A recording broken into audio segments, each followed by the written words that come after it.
Viewers, IAS अकादमी में आप सभी का स्वागत है। आज हम लोग दक्षिण अमेरिका महाद्वीप की प्रमुख नदियों और प्रमुख झीलों की चर्चा करेंगे। तो आइए हम लोग देखते हैं प्रमुख नदियों को। सबसे पहले ये दक्षिण अमेरिका महाद्वीप का एक आउटलाइन मैप है और इस मैप पर हमने कुछ दक्षिण अमेरिका महाद्वीप की नदियों को दर्शाया है। इस क्रम में सबसे पहले हम लोग पढ़ते हैं अमेजन नदी को। अमेजन नदी देखें, ये ब्राज़ील यहाँ पर एक देश है और ब्राज़ील देश में अमेजन नदी जो है प्रवाहित होती है। ये जो बनाया गया है ये अमेजन नदी है। अमेजन नदी ये एंडीज पर्वत है और पेरू में जो एंडीज पर्वतीय प्रदेश है उसके ढाल से अमेजन नदी निकलती है और अमेजन नदी एंडीज पर्वत के ढाल से निकल करके यह लगभग पूरब में ब्राज़ील में जो है प्रवाहित होती है और ब्राज़ील में प्रवाहित होते हुए यह नदी जाकर के अंततः इधर अटलांटिक महासागर का भाग है तो अटलांटिक महासागर में जाकर के गिरती है। अमेजन की यदि हम सहायक नदियों की चर्चा करें तो अमेजन की सहायक नदियों में एक नदी है जो इसकी प्रमुख सहायक नदी है, इसका नाम है मेडीरा। इसके अलावा एक और ये सहायक नदी है, इसका नाम है पुरुष। इधर एक और सहायक नदी आकर के इसमें मिलती है जरुआ। इधर एक और सहायक नदी है जापुरा और इधर से एक नदी आकर के मिलती है निग्रो। तो मेडीरा, पुरुष, जरुआ और जापुरा ये अमेजन की प्रमुख सहायक नदियां हैं। इसके अतिरिक्त अमेजन की लगभग 1000 सहायक नदियां हैं जिसमें से ज़्यादातर नदियों का जो प्रवाह एरिया है या उनके प्रवाह की जो लंबाई है वह 1600 किलोमीटर से भी ज़्यादा है। तो अमेजन नदी की ढेर सारी सहायक नदियां हैं, लेकिन सहायक नदियों में हमें केवल ये 3-4 सहायक नदियों को ही याद रखना है। सहायक नदियों से हमसे आपसे प्रश्न भी नहीं पूछा जाता, केवल मेजर नदी की विशेषता से संबंधित प्रश्न पूछे जाते हैं। तो यहाँ पहले आपको यही याद रखना है कि अमेजन नदी ब्राज़ील में बहती है और यह निकलती कहाँ से है? एंडीज पर्वत के ढाल से। अमेजन नदी की विशेषता में यदि हम चर्चा करें तो यह विश्व की दूसरी सबसे लंबी नदी है। विश्व की दूसरी सबसे लंबी नदी, विश्व की सबसे लंबी नदी जो है कौन सी है? नील नदी। विश्व की सबसे लंबी नदी नील नदी है। अफ्रीका में हम लोग उसकी चर्चा करेंगे, लेकिन विश्व की दूसरी सबसे लंबी नदी कौन सी है? अमेजन नदी, और इसकी लंबाई जो है 6450 किलोमीटर है। अमेजन नदी विश्व की सबसे चौड़ी नदी के रूप में भी जानी जाती है। विश्व की सबसे चौड़ी नदी का यदि नाम लिया जाए तो वहाँ पर हम जो है अमेजन नदी का ही नाम लेते हैं। और अमेजन नदी की मुहाने पर चौड़ाई, अमेजन नदी का जो मुहाना है, इस मुहाने पर अमेजन नदी की चौड़ाई लगभग जो है 60 किलोमीटर से भी ज़्यादा है। तो यदि कोई नदी जो है 60 किलोमीटर या इससे भी ज़्यादा चौड़ी है तो आप समझ सकते हैं कि यह इसका जो मुहाना है या ये जो नदी है वह हमें एक नदी की तरह नहीं बल्कि एक समुद्र की तरह दिखाई पड़ेगी। तो इसके मुहाने पर इसकी चौड़ाई बहुत ज़्यादा है और चौड़ाई ज़्यादा होने के कारण यह अपने मुहाने पर एक समुद्र की भांति प्रतीत होती है। तो कभी ऐसा प्रश्न हमसे और आपसे पूछा जा सकता है कि कौन सी ऐसी नदी है जो अपने मुहाने पर एक समुद्र की भांति प्रतीत होती है, तो वहाँ पर हम अमेजन नदी का नाम ले सकते हैं।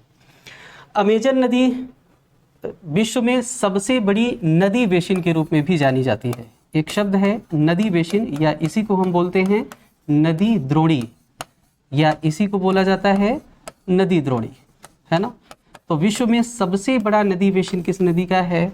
तो विश्व में सबसे बड़ा नदी बेसिन इसी अमेजन नदी का है। अब ये नदी बेसिन क्या होता है?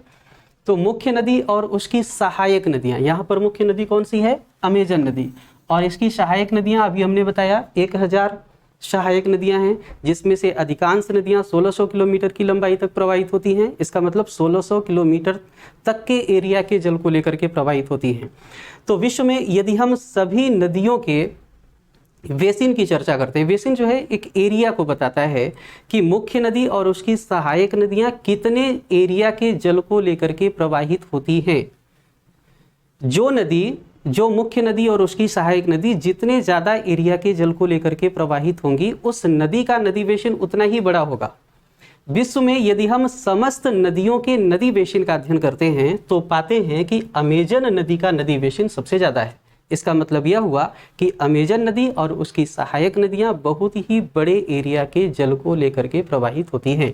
तो शायद अब आप समझ चुके होंगे कि नदी बेसिन या नदी द्रोणी क्या है। मुख्य नदी और उसकी सहायक नदी जितने एरिया के जल को लेकर के प्रवाहित होगी वह क्षेत्र उस नदी यानी उस मुख्य नदी का नदी बेसिन कहलाएगी। तो विश्व में सबसे बड़ा नदी बेसिन अमेजन नदी का ही है। ये जो अमेजन बेसिन वाला एरिया है, अमेजन बेसिन वाले क्षेत्र में यहाँ पर एक उष्णकटिबंधीय वर्षा वन का क्षेत्र पाया जाता है जिसको हम सिलवाज या सिलवास कहते हैं। सिलवाज या इसी को सिलवास भी बोला जाता है। तो सिलवाज या सिलवास क्या है? अमेजन बेसिन क्षेत्र में पाया जाने वाला उष्णकटिबंधीय वर्षा वन है। और इस उष्णकटिबंधीय वर्षा वन में हमें जो है विविध प्रकार के जीव जंतु और विविध प्रकार की वनस्पतियां देखने को मिलती हैं। यानी यहाँ पर जीव जंतुओं और वनस्पतियों की प्रजातियों में बहुलता बहुत ज़्यादा है और इसीलिए यह पूरा जो क्षेत्र है इसको हम बोलते हैं कि यह जैव विविधता की दृष्टि से अत्यंत संपन्न है या धनी है। तो सर्वाधिक जैव विविधता वाला क्षेत्र भी हमें अमेजन बेसिन क्षेत्र में ही सिलवास एरिया में देखने को मिलता है। ठीक है, तो अमेजन नदी के बारे में केवल हमें इतनी ही बातों को जानना है। अब आइए हम लोग दूसरी नदी की चर्चा करते हैं, ओरिनेको नदी। ये है ओरिनेको नदी। ओरिनेको नदी भी जो है एंडीज पर्वत के ढाल से निकलती है और एंडीज पर्वत के ढाल से निकल करके इस प्रकार से उत्तर पूर्व की ओर प्रवाहित होते हुए कैरेबियन सागर में गिरती है। इसमें यदि हम देश की बात करें तो देश में इधर एक देश है कोलंबिया, कोलंबिया में यह नदी प्रवाहित होती है और फिर इधर ये वेनेजुएला में प्रवाहित होती है और वेनेजुएला में प्रवाहित होते हुए यह नदी जाकर के कैरेबियन सागर में गिरती है। ठीक है, इसकी सहायक नदियों की चर्चा करें तो सहायक नदियों में इधर एक नदी आकर के मिलती है, इसका नाम है मेटा। कौन सी नदी है? मेटा, इसकी एक सहायक नदी है। इधर से एक और सहायक नदी आकर के मिलती है अपूरे। सहायक नदियों को आपको यदि याद नहीं होता तो याद नहीं करना है क्योंकि सहायक नदियों से प्रश्न बहुत ज़्यादा नहीं पूछे जाते। इसको बस आप पढ़ते समय एक दो बार ऐसे पढ़ लिया करें, अपने आप दो चार बार में याद हो जाएगा। लेकिन मुख्य नदी को याद करना जरूरी है। ओरिनेको नदी किस महाद्वीप में बहती है? दक्षिण अमेरिका महाद्वीप में बहती है और इसका ज़्यादातर प्रवाह कहाँ पर है? वेनेजुएला में है। तो इतनी ही बातें आपको याद रखना है। अच्छा, इसकी एक सहायक नदी है, इसको जरूर आपको याद रखना है क्योंकि सहायक नदी की विशेषता है। इसकी एक सहायक नदी है रियो कैरोनी या कैरोनी। और ये जो रियो कैरोनी या कैरोनी नदी है, यह नदी यहाँ पर एक ये जो पठारी क्षेत्र है, इस पठार का नाम है गुआना उच्च भूमि या गुआना का पठार। तो कैरोनी नदी या रियो कैरोनी नदी गुआना के पठारी भाग को काट करके यहाँ पर एक जलप्रपात का निर्माण करती है और इस जलप्रपात को हम बोलते हैं साल्टो एंजिल जलप्रपात। और यह विश्व का सबसे ऊंचा जलप्रपात है जिसकी ऊंचाई 979 मीटर है। तो विश्व का सबसे ऊंचा जलप्रपात साल्टो एंजिल जलप्रपात, इसका निर्माण कौन करता है? इसका निर्माण जो है रियो कैरोनी नदी के द्वारा होता है। ठीक है, और रियो कैरोनी नदी किसकी सहायक नदी है? ओरिनेको की सहायक नदी है। ठीक है, तो ये हुई ओरिनेको नदी। अच्छा, ओरिनेको नदी की एक और विशेषता है, ओरिनेको नदी घाटी में ढेर सारी मात्रा में बड़ी मात्रा में जो है पेट्रोलियम के भंडार मौजूद हैं। तो कभी कभार ऐसा हमसे प्रश्न पूछ लिया जाता है कि निम्नलिखित नदी घाटियों में से किस नदी घाटी से पेट्रोलियम प्राप्त होता है या खनिज तेल प्राप्त होता है? तो ये जो ओरिनेको नदी घाटी है इससे हमें पेट्रोलियम बड़ी मात्रा में प्राप्त होता है। और दक्षिण अमेरिका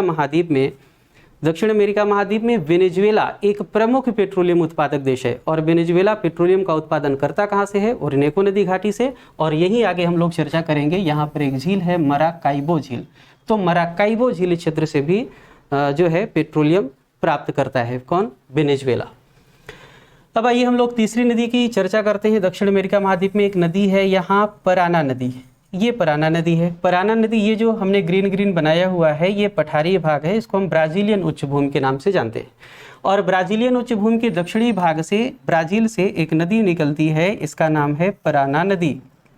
पराना नदी प्रारंभ में दक्षिण में ब्राज़ील की ओर प्रवाहित होती है और फिर इसके बाद यह नदी जो है ब्राज़ील और उरुग्वे की सीमा बनाती है और ब्राज़ील और पराग्वे की सीमा बनाती है। यहाँ पर एक देश आपको मिलेगा पराग्वे, और फिर पराग्वे और अर्जेंटीना की सीमा बनाते हुए यह नदी अर्जेंटीना में प्रवेश कर प्रवाहित होती है। फिर यह नदी पूरब की ओर मुड़ करके प्रवाहित होते हुए अंततः जाकर के अटलांटिक महासागर में यहाँ पर एक खाड़ी है, इसका नाम है ला प्लाटा की खाड़ी, है ना। तो ला प्लाटा की खाड़ी में जाकर के यह नदी गिरती है। ठीक है, तो ये नदी है पराना नदी। पराना की एक सहायक नदी है पराग्वे नदी और ये जो पराग्वे नदी है यह माटो ग्रासो पठारी क्षेत्र से निकलती है। ये माटो ग्रासो का पठारी क्षेत्र है, ब्राजीलियन उच्च भूमि का ही पश्चिमी हिस्सा जो ब्राजील में स्थित है इसको माटो ग्रासो का पठार कहा जाता है। और माटो ग्रासो के पठारी क्षेत्र से पराना नदी निकलती है और यह नदी जो है दक्षिण की ओर प्रवाहित होते हुए यह आकर के पराना नदी से मिल जाती है। पराग्वे की जो राजधानी है असुनसियन, पराग्वे की राजधानी असुनसियन। पराग्वे ध्यान दीजिएगा एक देश भी है, पराग्वे यहाँ नदी भी हम लोग पढ़ रहे हैं, है ना। तो पराग्वे जो नदी है वह नदी पराग्वे देश से होकर के बहती है और पराग्वे देश की राजधानी असुनसियन जो है वह इसी पराग्वे नदी के किनारे स्थित है। अच्छा, अर्जेंटीना की जो राजधानी है ब्यूनस आयर्स, वह जो है पराना नदी के किनारे स्थित है। ठीक है, तो इस प्रकार से ये पराना और पराग्वे नदियां हैं, है ना। इनका प्रवाह जो है बेसिकली ब्राज़ील, अर्जेंटीना और पराग्वे और जो है इन देशों में है। फिर इसी के बाद एक और नदी है, देख लेते हैं इधर, उरुग्वे नदी। ये उरुग्वे नदी है। उरुग्वे नदी जो है यह भी ब्राज़ीलियन उच्च भूमि के दक्षिणी भाग से निकलती है और ब्राज़ीलियन उच्च भूमि के दक्षिणी भाग से निकल करके यह नदी जो है दक्षिण की ओर प्रवाहित होते हुए ये जा करके ला प्लाटा की खाड़ी या अटलांटिक महासागर में गिरती है। उरुग्वे की राजधानी कहा जाता है मॉन्टेविडियो, इसी नदी के किनारे स्थित है।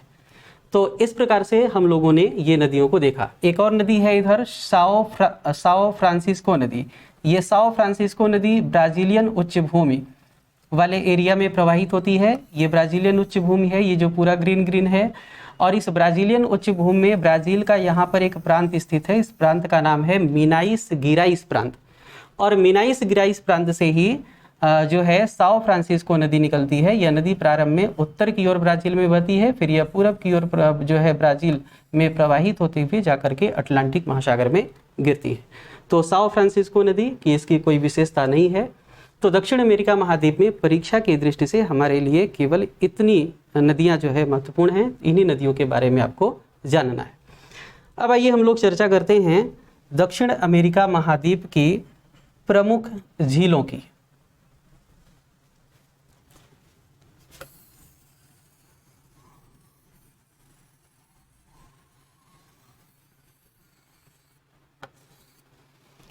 दक्षिण अमेरिका महाद्वीप में अभी हम लोगों ने चर्चा किया, जब ओरिनेको नदी पढ़ रहे थे, पेट्रोलियम की बात आई, तब हम लोगों ने चर्चा किया यहाँ पर एक झील की, मराकाइबो झील।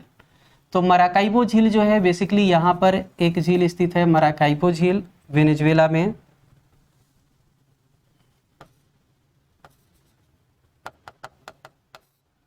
ये है मराकाइबो झील, वेनेजुएला में स्थित, ठीक है। फिर इधर एक झील स्थित है मिरिम झील, ब्राज़ील में और उरुग्वे में, थोड़ा सा और नीचे होगा, ब्राज़ील और उरुग्वे में।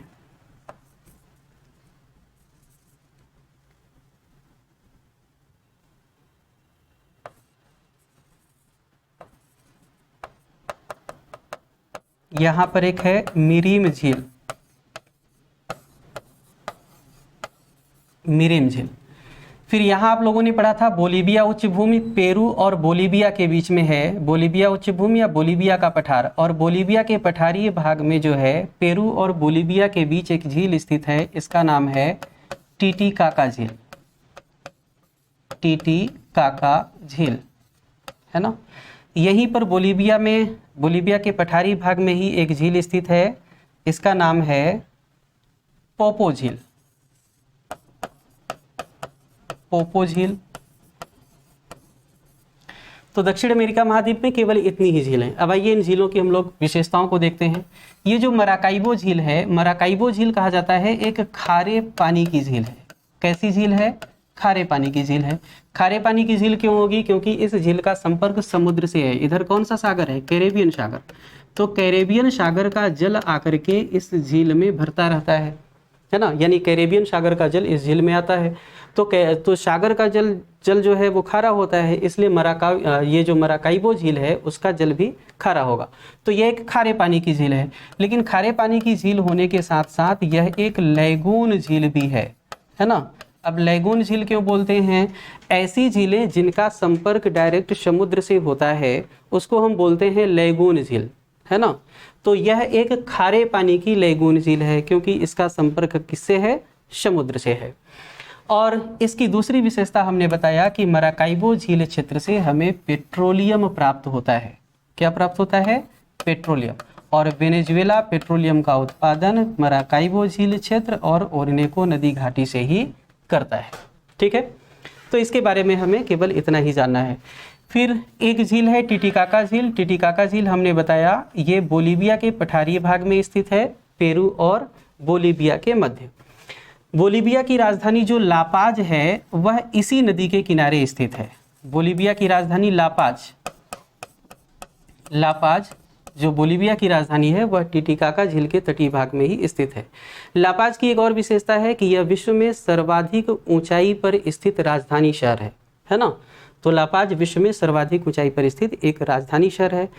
तीसरा, यदि इसकी जो टिटिकाका झील की एक विशेषता है कि टिटिकाका झील विश्व में सर्वाधिक ऊंचाई पर स्थित नौकागम्य झील है। कैसी झील है? नौकागम्य झील। नौकागम्य झील का मतलब ऐसी झील से है जिसका उपयोग हम जल परिवहन के रूप में करते हैं, यानी एक स्थान से दूसरे स्थान तक आने जाने के लिए करते हैं, है ना। यानी इसमें नौकाएं चलाई जाती हैं। तो विश्व में सर्वाधिक ऊंचाई पर स्थित झील नहीं, विश्व में सर्वाधिक ऊंचाई पर स्थित नौकागम्य झील की यदि बात की जाए तो वह है टिटिकाका झील, जो कहाँ पर स्थित है? बोलीविया के पठारी भाग में, पेरू और बोलीविया के मध्य में। फिर एक पोपो झील है, यह भी बोलीविया के पठारी भाग में स्थित है। इस झील की अपनी कोई खास विशेषता नहीं है। ये जो मिरिम झील है यह ब्राजील और उरुग्वे से इसका संपर्क है ना। तो ब्राजील और उरुग्वे देश से यह संबंधित है और यह भी एक खारे पानी की लैगून झील होगी क्योंकि इसका संपर्क समुद्र से है। तो खारे पानी की यह एक लैगून झील है ना। तो इस प्रकार से हम लोगों ने दक्षिण अमेरिका महाद्वीप की प्रमुख झीलों और नदियों का अध्ययन किया। आज की चर्चा यहीं तक सर। तो आइए हम लोग कृषि, पशुपालन और खनिज की चर्चा करते हैं।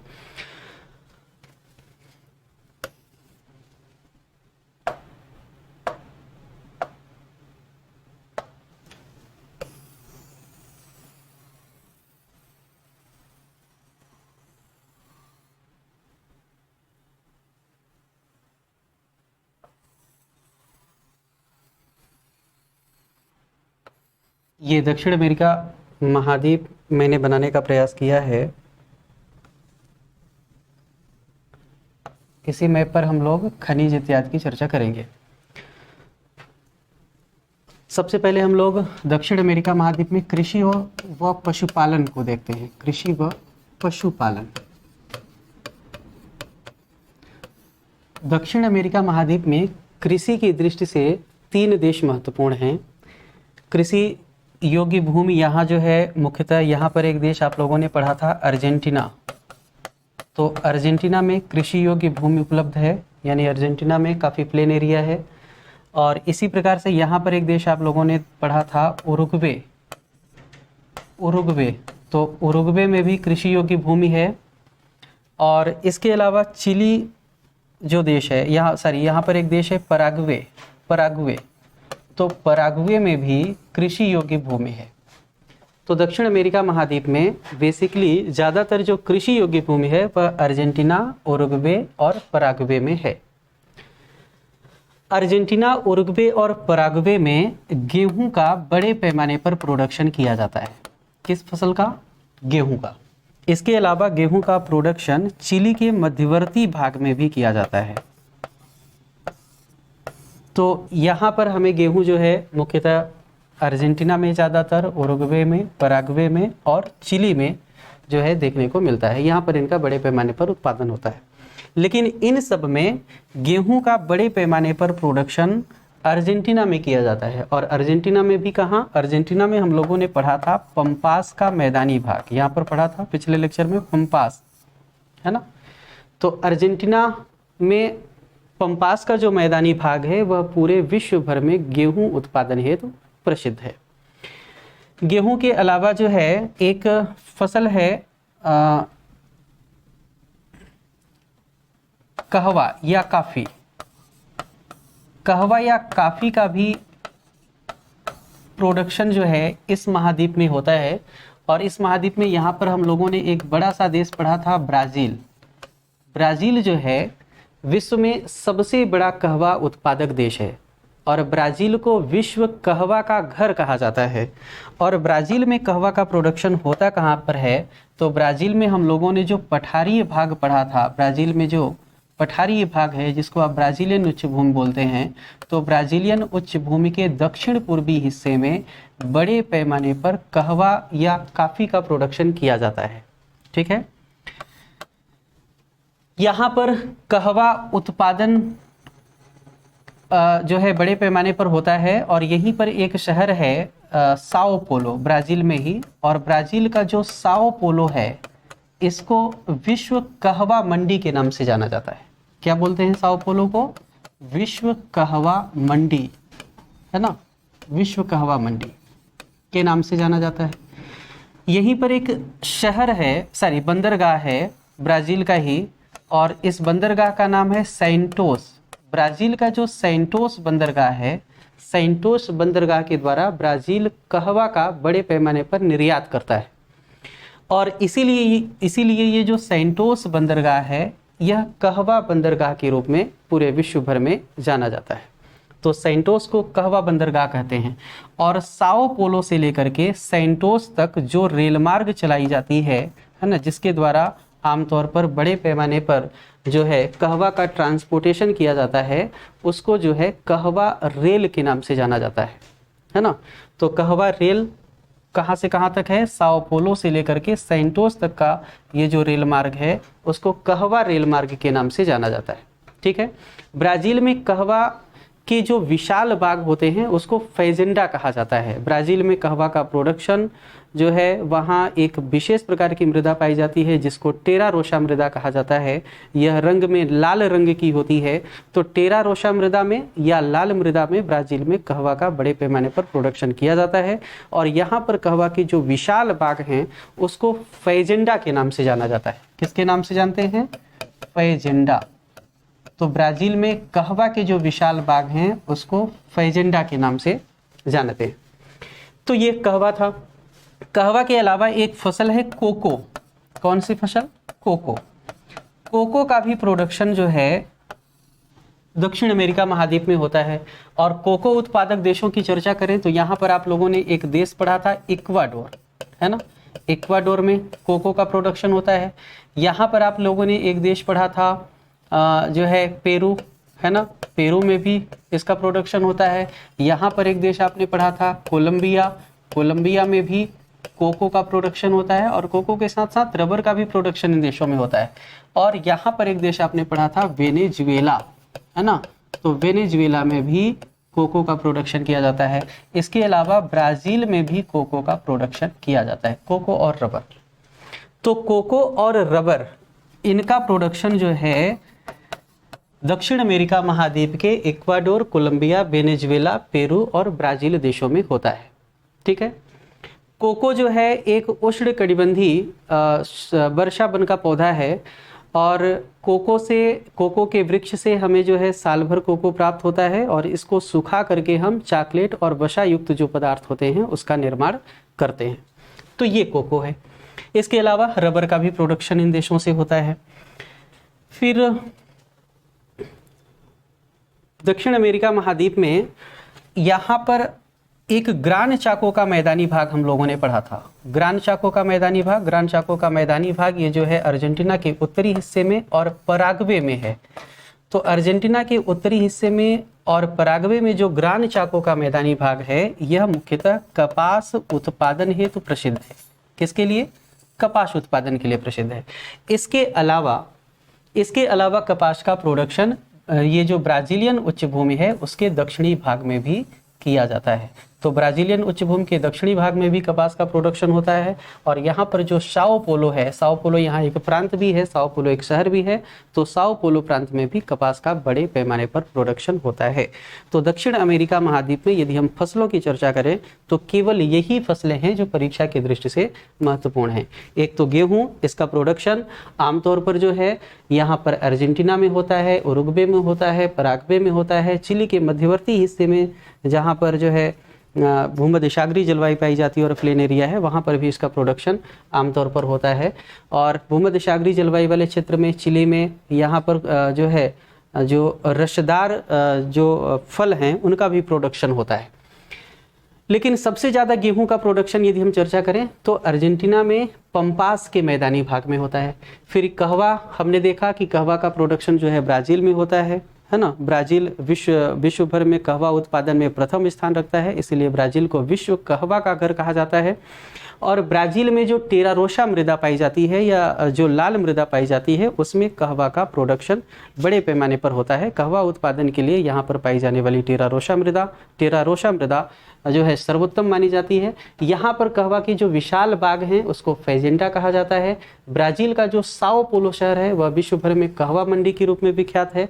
और यहीं पर एक जो बंदरगाह है सेंटोस बंदरगाह, उसको विश्व भर में कहवा बंदरगाह के रूप में जाना जाता है, क्योंकि इसी सेंटोस बंदरगाह का उपयोग करते हुए ब्राज़ील कहवा का निर्यात दूसरे देशों को करता है।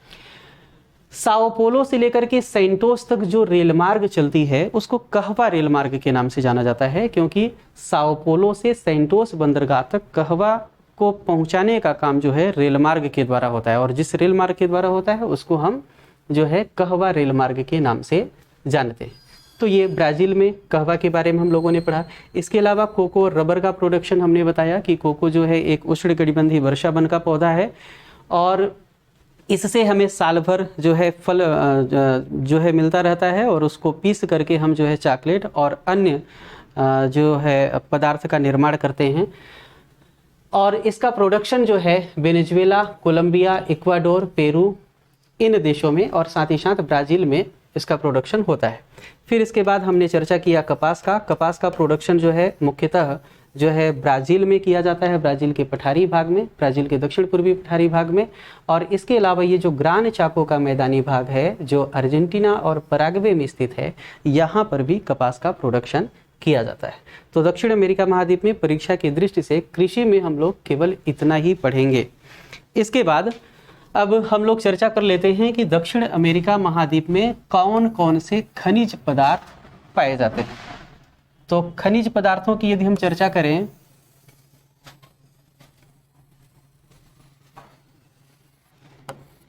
खनिज पदार्थों में यदि देखें तो हमने यहाँ पर चर्चा किया था पेरू और चिली के बीच में एक मरुस्थल है, नाम है इसका आटाकामा का मरुस्थल। और आटाकामा के मरुस्थलीय क्षेत्र में हमने आपको बताया था नाइट्रेट के भारी मात्रा में भंडार मौजूद हैं। तो आटाकामा के मरुस्थलीय क्षेत्र से हमें बड़े पैमाने पर नाइट्रेट प्राप्त होता है और नाइट्रेट का उपयोग हम किस में करते हैं, उर्वरक या खाद के निर्माण में करते हैं। फिर इसी प्रकार से यहाँ पर आपने एक पठार पढ़ा था बोलीविया का पठार या बोलीविया उच्च भूमि। और बोलीविया उच्च भूमि से हमें प्राप्त होता है टिन। तो टिन हमें कहाँ से प्राप्त होता है, टिन हमें प्राप्त होता है बोलीविया के पठारी भाग से। इसके अलावा यदि हम पेट्रोलियम और प्राकृतिक गैस देखें तो पेट्रोलियम और प्राकृतिक गैस हमने यहाँ पर आपको एक नदी बताया था ओरिनेको नदी। यह एक ओरिनेको नदी प्रवाहित होती है, ओरिनेको नदी घाटी से हमें पेट्रोलियम प्राप्त होता है। और यहीं पर एक झील है मराकाइबो झील। तो मराकाइबो झील क्षेत्र से भी पेट्रोलियम प्राप्त होता है। तो खनिज तेल या पेट्रोलियम हमें वेनेजुएला के मराकाइबो झील क्षेत्र से और ओरिनेको नदी घाटी से मिलता है। फिर लोहा या लौह अयस्क की चर्चा करें तो ब्राजीलियन उच्च भूमि में यहाँ पर एक प्रांत है मिनाइस गिराइस प्रांत। ब्राजील का एक प्रांत है मिनाइस गिराइस प्रांत या इसी को मिनास गिरास प्रांत भी बोला जाता है। और मिनाइस गिराइस प्रांत में एक विश्व प्रसिद्ध लोहे की खान स्थित है ब्राजील में, नाम है इसका इताबीरा। क्या नाम है? इतावीरा। तो इतावीरा से हमें भारी मात्रा में मिलता है लौह अयस्क। क्या मिलता है? लौह अयस्क। इसके अलावा ब्राजील के उत्तरी हिस्से में यहाँ पर एक राज्य है, नाम है इसका अमापा। क्या नाम है? अमापा। और अमापा से हमें मिलता है मैग्नीज। अमापा से मैग्नीज बड़े पैमाने पर हमें प्राप्त होता है। और ये अमापा पूरे विश्व भर में मैग्नीज के लिए प्रसिद्ध है। अमापा यहाँ एक प्रांत है और अमापा एक खान भी है। तो यहाँ से हमें क्या मिलता है? मैग्नीज। तो दक्षिण अमेरिका महाद्वीप से मुख्यतः हमें यही खनिज प्राप्त होते हैं। लौह अयस्क कहाँ से मिलता है? इतावीरा की खान से मिलता है। मैग्नीज कहाँ से मिलता है? अमापा से मिलता है। तेल या पेट्रोलियम या खनिज तेल कहाँ से मिलता है? मराकाइबो झील क्षेत्र और ओरनेको नदी घाटी से। टिन हमें कहाँ से मिलता है? बोलीविया उच्च भूमि से या बोलीविया के पठारीय भाग से। और नाइट्रेट हमें भारी मात्रा में कहाँ से मिलता है?